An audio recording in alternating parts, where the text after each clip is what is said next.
This is Belfast City Cemetery.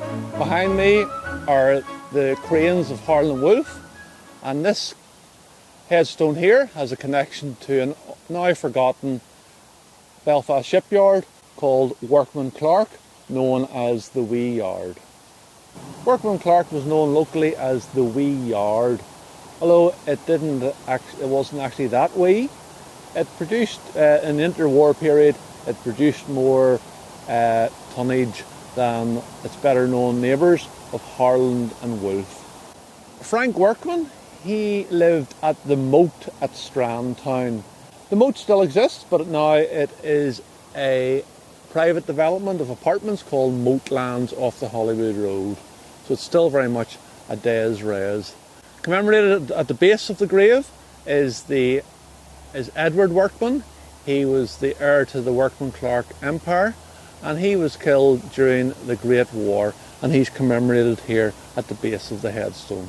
It says, "This cross is erected by Frank and Sarah Workman to the memory of their only son, Edward Workman, known as Ted, MC, Military Cross, the Lieutenant 5th Royal Irish Rifles, who, defending the honour of his country, died of wounds received at Le Touquet, and lies buried at a Table in France. Born 4th December 1886, died 26th January 1916.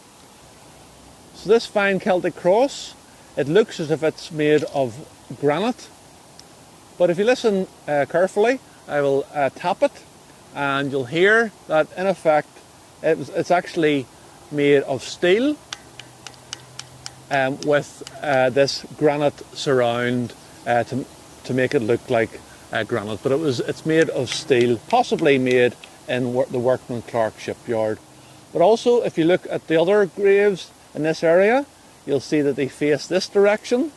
However, with the exception of this grave, this is at a 45-degree angle, and if you look in the distance, you'll be able to see the yellow cranes of the Harland Wolff shipyard, and Workman Clark would have been there on the County Antrim side of the docks.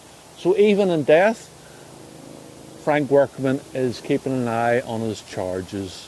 So this is the Workman grave at Belfast City Cemetery.